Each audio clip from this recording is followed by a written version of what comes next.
Hey guys, it's Katie, and I'm here today to talk to you about the things that I've been reading lately. It's been a while. I don't think I've talked to you guys about what I've read since like the end of March sometime, and I've read 10 things since then. But there are a couple of things you should know about before I launch into talking about the 10 things. So the first thing you should know is that this is going to be the last wrap up kind of video that you guys see from me for several months because I'm going on hiatus due to bar things. Second of all, you should know that I broke my phone. So I'm filming this on my computer and it's going to be a weird experience for me. It's on delay, but it seems to sound okay when I play it back. But that's a little bit distracting for me, so just bear with me. And now let's launch into talking about the 10 things that I've read in the last 2.5-ish months. So the first thing that I read since I last talked to you guys was The Nine Tailors by Dorothy L. Sayers. And basically this book is a medieval murder mystery that takes place in a monastery or a church grounds or something like that. It's been a while since I read it. Um, I had very mixed feelings about this book when I read it, but I'll try and talk about it to the best of my ability. So, talking a little bit about the world building, the setting was really good and really well fleshed out. It does take place in a medieval setting, and I was able to picture the church grounds pretty well. It takes place in England, I believe. So that really was kind of okay. I did have an issue with the writing. Talking a little bit about the writing. The writing was a little bit flowery for me. Often felt like when I was reading it that I could read it and kind of be okay, but then I would get distracted and then kind of withdraw from it. So I just was not a huge fan of the overall writing itself. It just really didn't do anything special for me. Talking a little bit about the plot. The plot was interesting enough. It was really just kind of a murder, your typical murder mystery. Someone you meet at the beginning of the book is doing something and then they get murdered, and then it's just kind of figuring out how and why they died and all the stuff that led up to their death, kind of a thing. And the murder was interesting. Um, and I really enjoyed certain aspects of figuring out how it all happened and everything. And in some ways, that was the best part of the book for me. So I definitely enjoyed the plot kind of the most, which for me is a bit unusual. And then we get into the characters, and I didn't really feel anything for the characters. I just didn't care about them really, and it was just a really, really difficult thing for me to get through. Um, just to have that extra connection. So the characters were just very meh to me. So, yeah. Overall thoughts, it was okay. I wasn't in love with it, but I did enjoy it, kind of, but at the same time, not. So, kind of a middle of the road book for me. The next thing I read was one of my favorite books of the year so far, and that is The Tears of the Salamander by Peter Dickinson. This book follows our main protagonist named Alfredo, and he's a choir boy, and just as he's deciding which kind of path he wants to take, he wants to be a tenor or a countertenor his entire life, or if he wants to stay normal and allow his voice to lower. But just before he makes that life choice, his uncle swoops in and saves him because, as I left out briefly, his entire family was killed at the beginning of the book. So his mother, his father, and his brother were all killed. So his uncle comes in and takes him off to go back to his home, which is, I think, if I remember correctly, around Sicily. And they live on this specific part of Italy. And I really, really loved this book, like a whole ton, because okay, the writing was interesting enough that kept my interest. The world building was incredible. instead of using dragons, there were salamanders, and just getting to dive into the world that our writer created around these salamanders and around the music, and using the music as like a communication method was just absolutely incredible. The plot was predictable, but still interesting and held my interest and made me want to keep reading.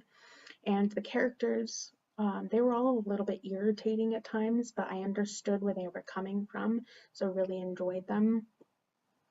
Honestly, this was one of the most incredible books that I've read this year. I loved, and I mean loved, everything about it. And I did a full review, and I'll link that up above for you guys so you guys can hear a little bit more of my thoughts on it, because it's been a while since I read it, but I definitely loved every second of it. The book I read was The Light Fantastic by Terry Pratchett.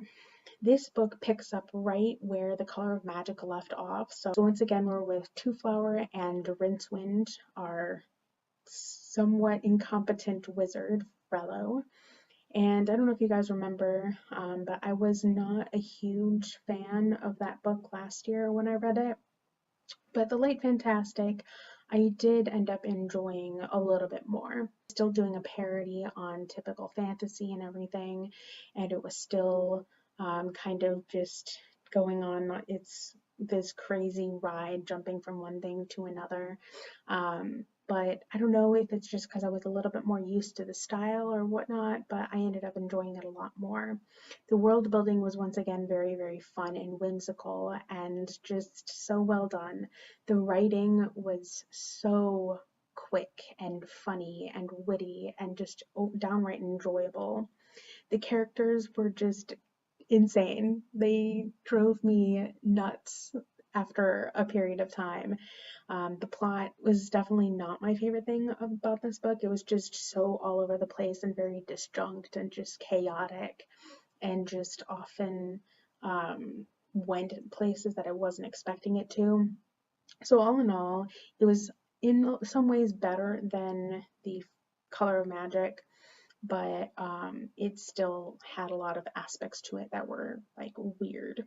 Next is another one of my favorite books from this year, and that is The Seven Husbands of Evelyn Hugo by Taylor Jenkins Reid. For those of you who've been sleeping under a rock for 10 years, this book follows our main protagonist, Evelyn Hugo, as she kind of leads us through her life story and ultimately lets us know who her true love is. The book starts in present day when she is working on trying to sell off her many, many gowns throughout her life, and she contacts the specific journal, this specific media outlet, and specifically asks for our other protagonist, Monique. And Monique goes and shows up at Evelyn Hugo's house expecting to do this like fluffy kind of like article about like Evelyn Hugo and about the gala and her selling her gowns and whatnot. She's really asked there on false pretenses, because what Evelyn Hugo wanted to do is to write her biography and tell everyone about her life and ultimately who her true love actually was. And let me tell you, it was one of the most incredible books I have read in a long time.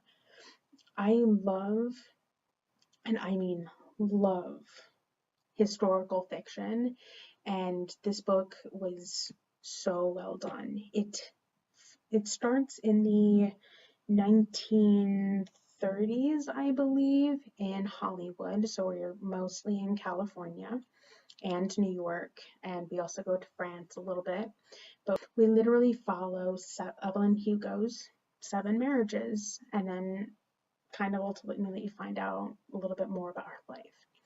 The world building or the setting was so well done and so well researched. As I said, she was able to capture the span of time in a really, really incredible way. And she got like the dialogue down and everything. It was just spot on. The writing was fine. It was done in a unique way because not only was it told in narrative form, but we also got like some multimedia as well, like newspaper clippings and articles and whatnot. And that was really, really interesting for me to read because I love stuff like that. It just adds an extra layer to it. Then talking a little bit about the plot. The plot, after a while, got a little bit repetitious and a little bit predictable at times, but at the same time, that really didn't detract that much from my enjoyment because of the way it was being told and just following Evelyn Hugo as a character and on her journey. It just didn't really detract the fact that it was repetitive and, as I said, at times a bit predictable. So I actually really ended up enjoying it. And then last but not least are the characters. We have Evelyn Hugo, who is arguably our main protagonist. I mean, Monique has kind of her own story as well, but she's definitely not the focus of this book. But then we also have Evelyn's 7 husbands and some other people that we met during her time period, and I'm not going to go into much detail about them, but they definitely all add to the story, and I really enjoyed getting that extra depth into Evelyn's character and kind of like what made her her kind of a thing. So yeah, I really liked that aspect of the story as well. Just the characters are really what drove this and really what made this book for me. And it talks and explores some really incredible themes. And I also did a review for this, so I will also link that up above for you guys, so you can go check that out a little bit more as well. Then the next book I read was Crooked Kingdom by Leigh Bardugo, and surprisingly, I actually really ended up enjoying this book. You guys know I've really not had good luck with Leigh Bardugo. I hated Grisha, and I read it back in December, and I just kind of thought Six of Crows was only okay. It wasn't that great, but Crooked Kingdom I can definitively say I actually liked, and it might have to do with the fact that there were some more Wylan and Jesper, which I was finding severely lacking in Six of Crows, but I don't know. But talking a little bit about the writing was leagues better than any other book that Leigh Bardugo has written up to this point. I've definitely able to see her growth in this book. She was able to write things and keep me interested in, like, I was not finding myself removing myself from the narrative as often, and I really liked that. Is it the best writing I've ever read? No, but I have seen an improvement, so I call that a win. Now talking a little bit about the world building. Once again, there really wasn't any world building. You really just get the world building in Grisha, and it just kind of like slightly builds on that. So I mean, it's just not its strong point. The plot of this book is similar to that of Six of Crows in that like it literally picks up right where Six of Crows left off, but there are a lot of like other heisty things going on and a lot of like subplot things that are going on, and I don't want to go into too much depth on them because they're spoilery, but I really liked a lot of the subplots that were going on. There was some sub-romance stuff going on that I enjoyed in some parts. There were some romantic parts that I liked more than others, but for the most part, they were all kind of enjoyable. And then as I said, I just liked this book generally the most out of any Leigh Bardugo book. Now, finally, talking about the characters, this is once again the strong point of the book. I really loved 3 characters. One character I felt kind of like mediocre about, and then there were 2 that I was just kind of like liking less, but I get where they were coming from, and I still found certain scenes and certain aspects of their characters to be interesting. Wylan, Jesper, and Nina are by far my favorite characters. I loved getting to see their growth in this book. I loved getting to see their certain aspects of the story. It was just really, really well done. Matthias had quite a bit of growth, and I enjoyed getting to see that. But he was the character that I kind of felt like in the middle-ish about. I didn't hate him as much as I did in Six of Crows, but I didn't love him as much as a lot of other people do either. And then, of course, we have Kaz and Nej, and they were the characters that I found the most irritating.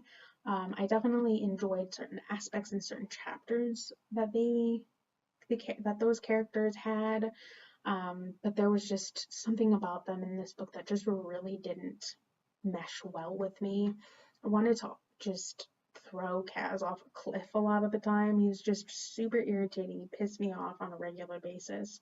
And Nej just kind of similar in some ways, not the pushing off the cliff part, but like just getting annoyed with her more often than not. But I really enjoyed that book, and I'd be curious to follow some of these characters some more in the future if I choose to continue on in that world, because I am not certain if that is something I want to do.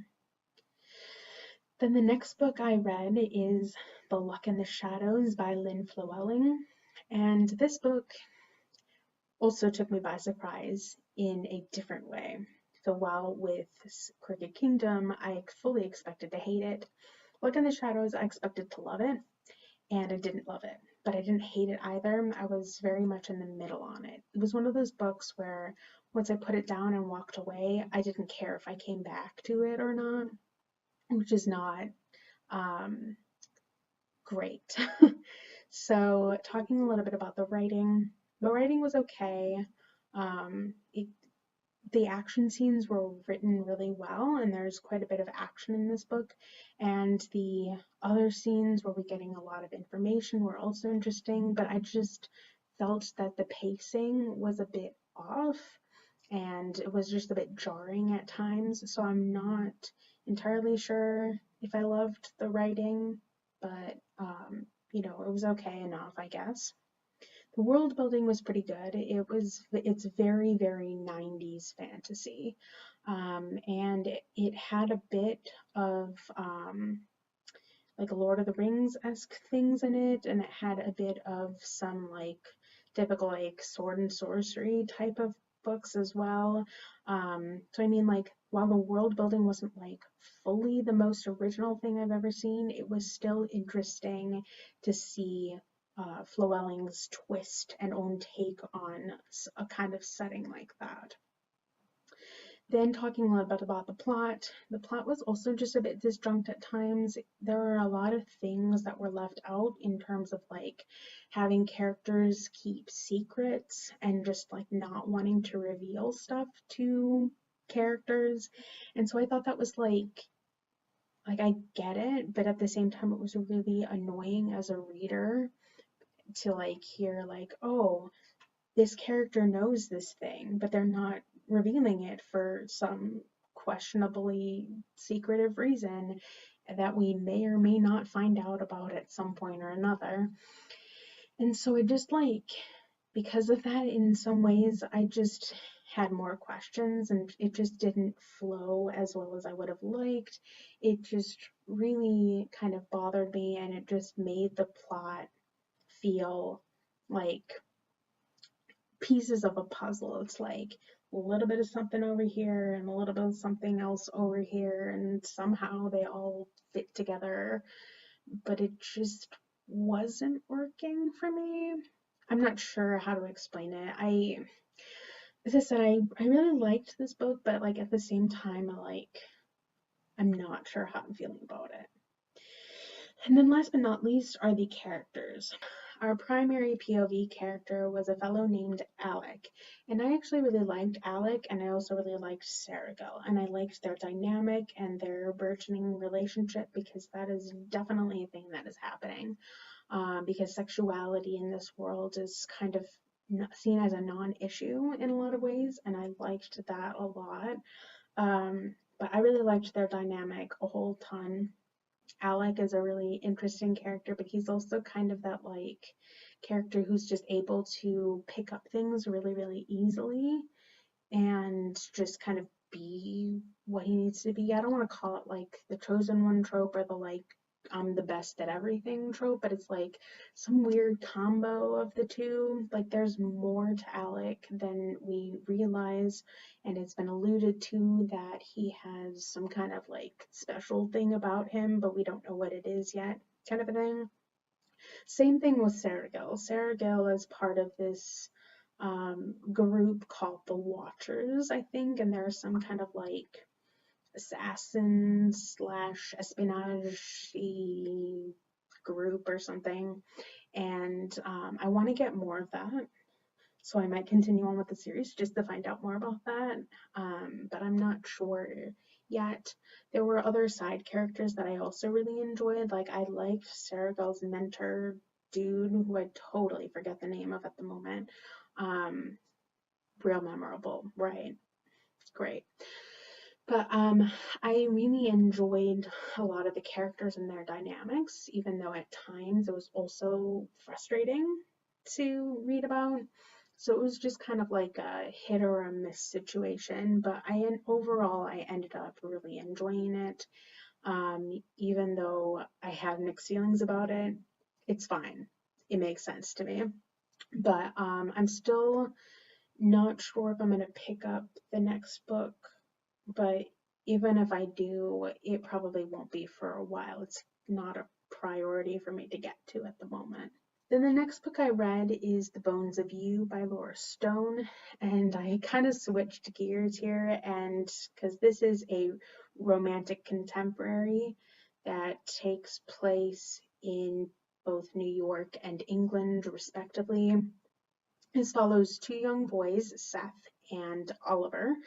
The primary and only POV we get is Oliver, though, and it follows these two young boys' romantic relationship. They used to date in high school, and then they broke up 5 years ago. So this book is told in not only a series of flashbacks, but also in present day with a heavy focus on present day.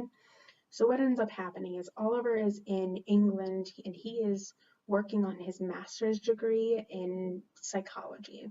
And one day, one of his friends from back home sent him a video of Seth singing because he has been cast in a Broadway musical, or I think he's the understudy, and he's actually putting those understudy skills to use because someone's out or something. Anyway, Oliver ends up going to New York to watch him with his friend, and they kind of rekindle their friendship because they haven't spoken in 5 years. They really went their separate ways and just kind of had no contact with each other. So it's kind of about them rekindling their relationship by starting off as like being friends, kind of, but then they also still have those unresolved romantic feelings for each other. So it's kind of about watching them work through that, like all the past hurt, and then now working on moving forward again. And let's talk about it. So the writing upon reread is not that great. It's there and it kind of gets its point across, but it is definitely not the strong point of the book.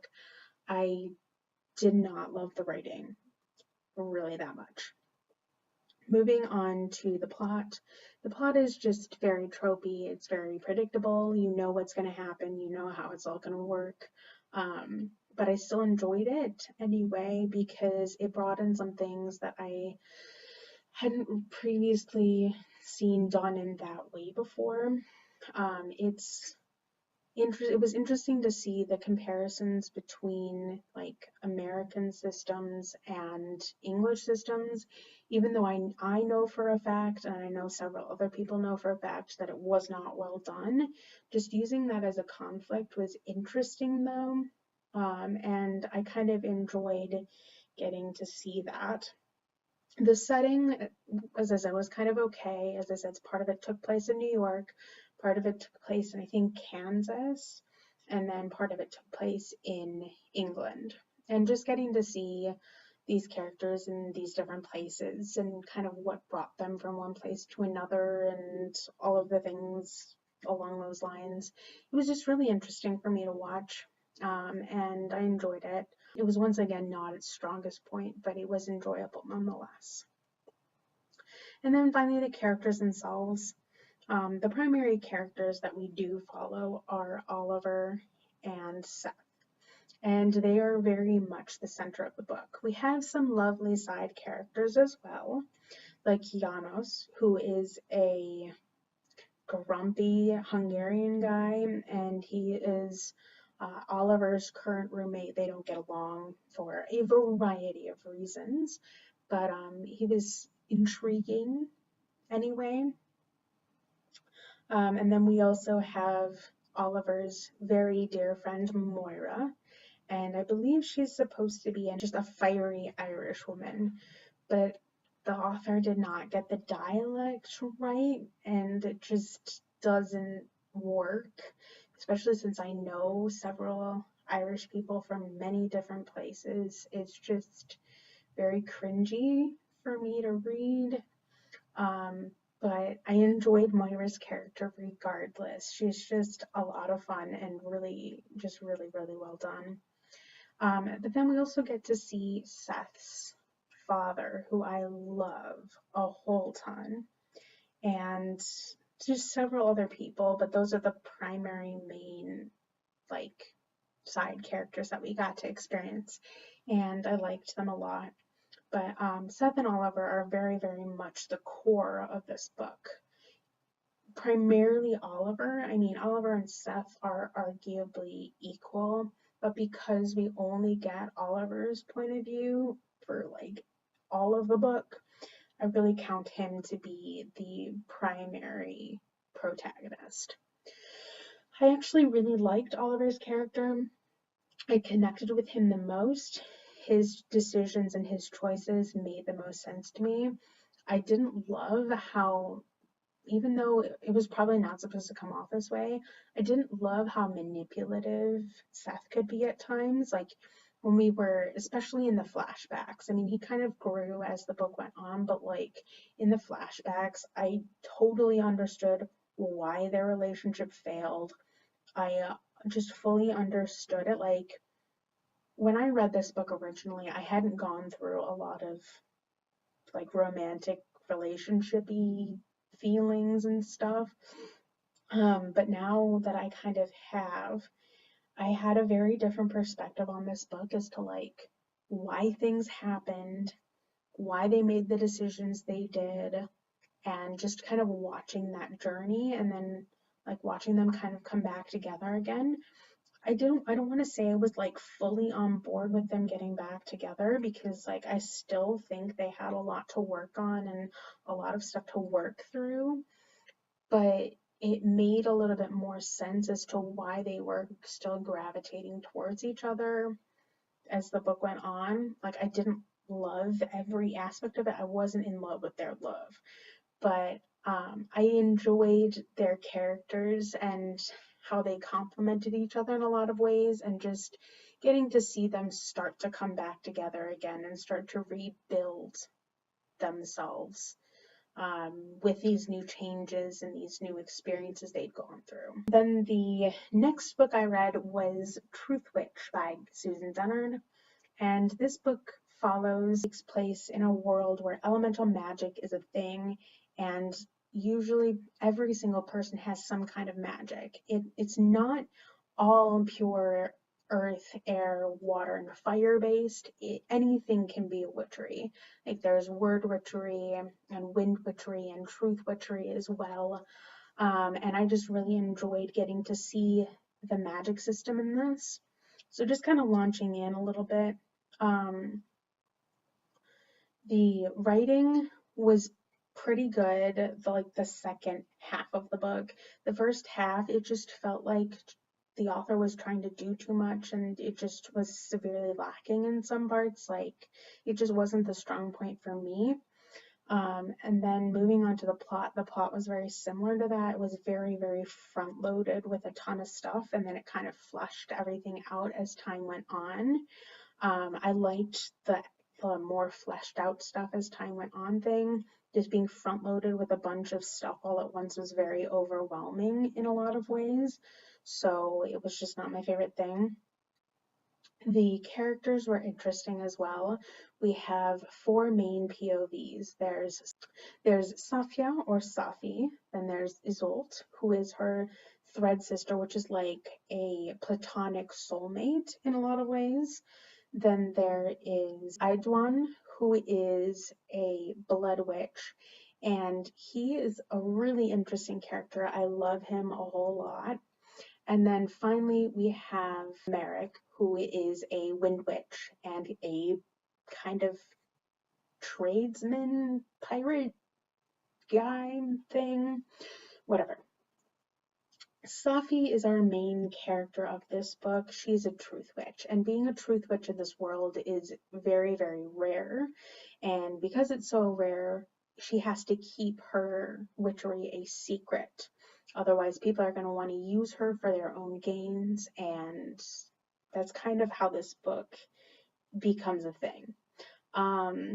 Then Isolt, as I said, is Safi's thread sister. Loved their friendship a lot because friendships like theirs are not ones that you see on a regular basis. And I just loved that so much. And it was so incredibly well done.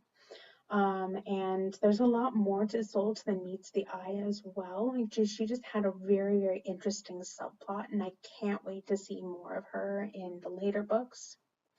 Then Merrick, as I said, is a wind witch, and he is a tradesman, and he ends up, or is he, yeah, tradesman and prince, I think. I don't remember details.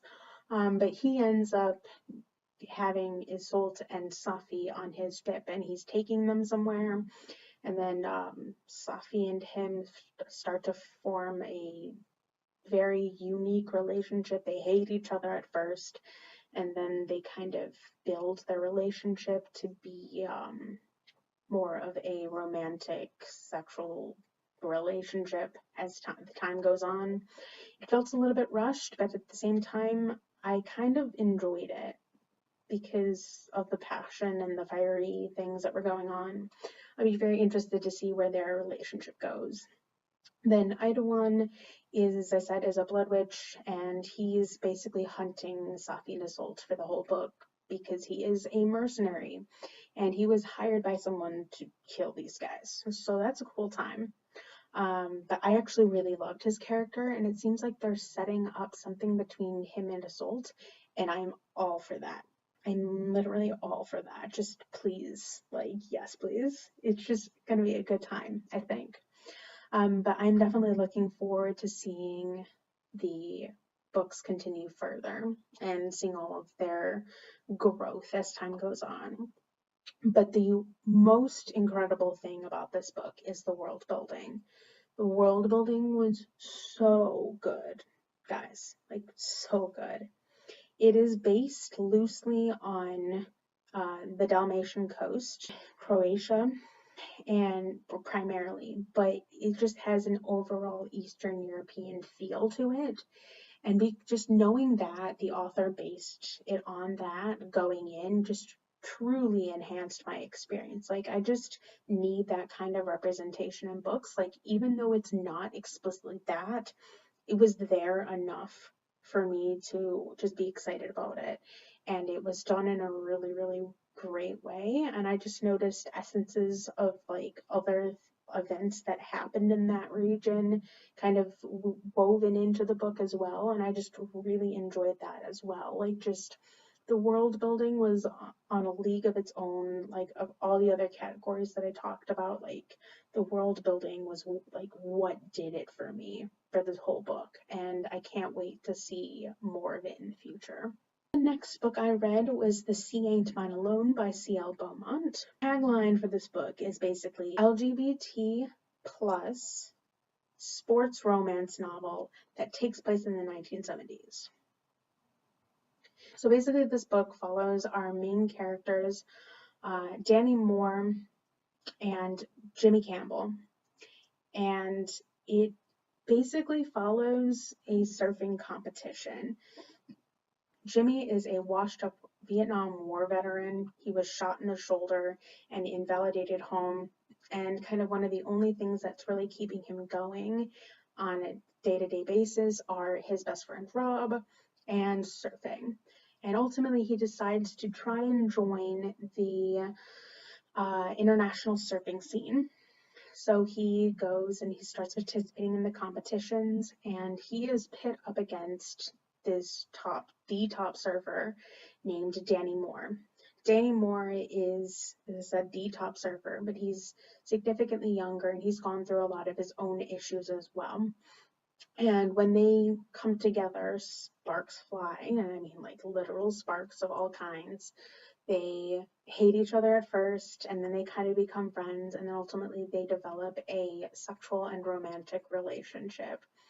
And because this is adult romance, there is quite a bit of explicit sex in it, so if that's something that bothers you, I would tell you to tread carefully. But the relationship and everything is done really, really well. The writing in this book is spectacular. It really gives you the overall feel of what it was like to be not only in that time period, but also just the words are like the waves and like the sand. It's just so incredibly well done, and I loved the writing a lot because, like, at times it was a little bit flowery and over the top, but it really just added to the overall feeling of the book. And I really ended up enjoying it. I wasn't so sure at first, but I did enjoy it. And that just adds to the experience. Now, moving on to the setting, this book primarily takes place in two different places. It takes place in Los Angeles, California, and Oahu, Hawaii. And I just definitely felt like I was transported there. Like, I've never been to Hawaii or Oahu or anywhere in that general area, but I felt like I was there and I could picture everything perfectly, and it was just spot on. I have been to Los Angeles long, long time ago. So I had a little bit of a better idea of how that all worked, but I thought that that was well done as well. And the surfing scenes were just incredibly well written. I felt like I was on the water with these guys, and the atmosphere was truly incredible, and definitely loved it. Now, the plot, it primarily follows the competition season cycle. We start with the qualifying rounds, and then we go to the semifinals and the finals or whatever. And I just really enjoyed that. And then the romantic stuff is scattered in between that. And there's some really great friendship stuff going on as well. And I just really loved all of that. And then finally, talking about the characters, Jimmy Campbell, being the war veteran that he is, we primarily got a lot of POV stuff from him. We got quite a bit from Danny as well, but primarily from Jimmy. And I just really enjoyed getting to experience his journey as a war veteran and just kind of everything that he was feeling and going through and just dealing with a lot of stuff. I did do a review for this, so I'll probably link that up above for you guys because I go into a little bit more depth on his story. But I did really enjoy getting to see his character and just learn more about his journey. Danny is this arrogant, aloof guy, and he's just thinks he's the best of the best.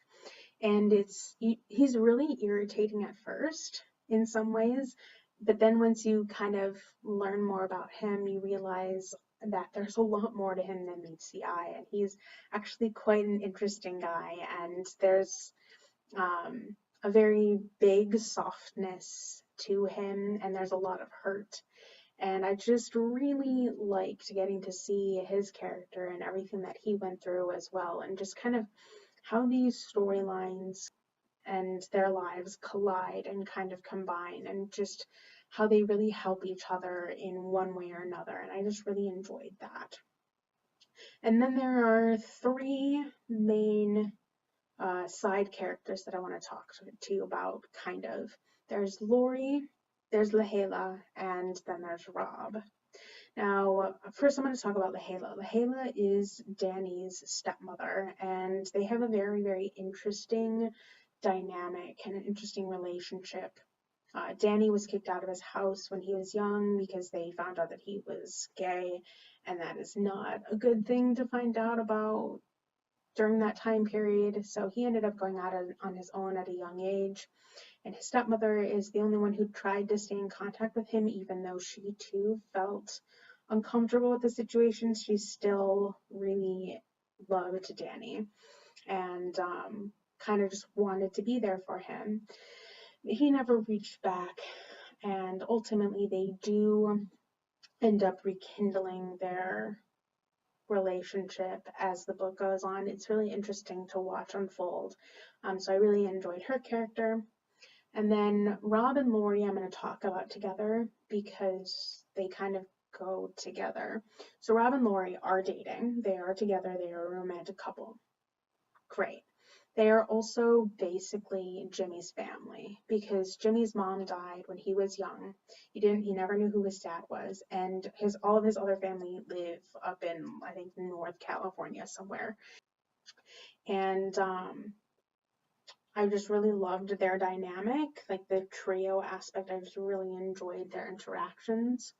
But Rob and Jimmy are really phenomenal. I absolutely adored their friendship and the like what could have been situation, because that also gets talked about a little bit. I just really enjoyed their dynamic a whole lot, and I just loved them and their dynamic. And then also once Danny comes into the picture, how they all interact as well.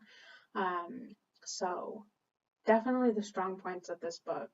Well, the whole book, but like it's really just driven by the characters in a lot of ways. And I just really enjoyed the dynamics between all of the characters. And finally, the last book that I read recently is Red, White, and Royal Blue by Casey McQuiston. This book right here, is arguably the best book I have read this year. And that's saying something because I've read a lot of really great books this year. This book takes place in an alternate universe if a woman won the 2016 election. It follows the events of kind of what happened after that. So we have a female president in the White House, and then she has two kids, June and Alex. And one of our main protagonists is Alex. And Alex is biracial, and he is the first son of the United States. And he has unfounded hatred of the Prince of England, or one of the princes of England, named Henry. And they just do not get along at all. And they end up causing a fiasco at Prince Philip's wedding. And so basically what happens is their teams kind of want them to form a fake friendship so that it's just good for like their images and whatnot. And ultimately they do end up having a real relationship, and then ultimately at first they have kind of like a friends with benefits kind of a situation, or a sexual attraction, and then ultimately they do fall in love and have more of that romantic attraction as well. And it's just following what happens during that period of time and working through all kinds of stuff. And holy crap, guys, this book was just so good. I'm not doing it justice by telling you anything. The writing was very simplistic, but at the same time, it captured millennial culture and millennial humor perfectly. I cannot even begin to express how perfect all of it was in this book. It just added so much. Like, it just felt like I was reading a story about my friends, and just like there was all of this dialogue and all of this stuff that was going on in the books that I could just see myself saying and doing. and it was just insane just getting to see that. So I just really enjoyed that. The setting, I mean, it took place in pretty much, modern day. We had a lot of interaction in the United States, in multiple states. And then we were also in England quite a bit because, their friendship and their burgeoning relationship, they were just a lot of events that were going back and forth between England and the United States. And she did a really good job at capturing the setting as well.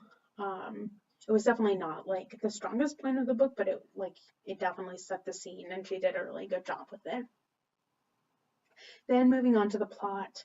The plot, while very, very, very predictable, did not attract my enjoyment at all. Like, I literally knew what was going to happen the second I opened the book and read on. And then even as time went on and there were all these like twists and like different happenings in the plot, I was able to pretty much see where things were going for the most part. I wasn't surprised by anything really. It was just so fluffy and adorable and just really, really well done. And then last but not least were the characters. Primarily the characters of Alex and Henry, they're the two that really drove the book. But like there were some really phenomenal side relationships as well. There were some great family relationships. There were some really great like trios. So like on both sides of the pond, there were these really great dynamics with the trios. Like there was the White House trio, and they're literally called that, and that is between Alex, June, and Nora. Alex and June are siblings, and Nora is the vice president's daughter. And they are very much in the public eye. They actually even start to work on the campaign and are just kind of exploring the different career paths that they potentially want to take, which I also found incredibly well done. Also, just an aside, Alex deciding that he wants to go to law school and I'm just graduating law school was like really wild for me because I'm like sitting here being like, oh my God, Alex, you just got yourself into a new relationship and you're going to law school. I am concerned because I have watched throughout my law school career, I've watched so many relationships fail and I've watched so many people get divorced, and I am just concerned. But at the same time, I'm not concerned because Henry is just as busy as Alex is. And so I know that that definitely helps some other people that I know in law school. So I'm like a little bit less concerned, but like at the same time, um, hi, welcome to my life. Anyway, that was just my little random moment of screamingness. But anyway, on the other side of the pond, I was talking about relationships. On the other side of the pond, there is Henry and his sister Bee, and then Henry's best friend Pez. And I just really loved when they all came together. Like it was just the best thing, and it was fun, and I just loved all of them, like all of them. Even the like stupidly irritating characters, I just enjoyed what they brought to the book, and I just absolutely loved the dynamic that they all had. Just it was so well done. And then like seeing the contrast between the families, like seeing the relationship Alex has with his family, because not only has his mom divorced and remarried, but just like the fact that even though his mom and dad and his mom and his stepdad and just kind of the three of them have a very weird relationship, they're all still like able to be somewhat cordial with each other at times. At times. Let's be clear on that. But then like also seeing Henry's family, the royal family, and just seeing how dysfunctional they are and how just their dynamic is, just Alex and his family are like more healthy and more supportive of each other. And then just seeing Henry's side of things and learning about his dynamic, it's just it's just wild, and I just really enjoyed. I loved the relationships in this book. They were just everything was so incredibly well done, and I just die every day. Like, I finished this book back a couple days ago. I literally have not been able to stop thinking about it since then. So, yes.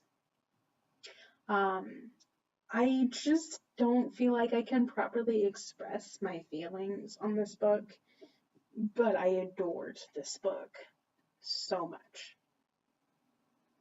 And I need to talk to more people about it. So please come talk to me about it. Anyway, yes. I'm probably going to reread it again. I'm gonna probably like break my no reading ban and reread that book because it's short and I can get through it really quickly. But I also probably shouldn't do that. So I'll let you know what I end up doing um, sometime down the line after I finish everything and come back to you guys sometime in August. But I don't know. We'll see. Anyway, those are all of the books that I've read lately. Sorry, this is kind of long, but I deliberately wanted to do this way before I left you guys for a while. But that's where we're at. So I'd be curious to know if you guys have read or are planning on reading any of these books, and definitely feel free to talk to me about them down below in the comments or come find me on Twitter. That's about all I've got for you guys today, and you know the drill.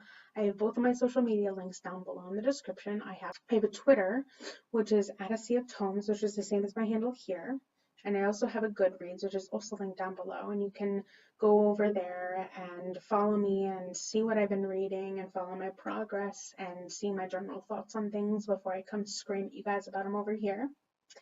And I've also started doing a new thing where I link my ships and fandoms page down below because several people have expressed an interest in that, and I update that.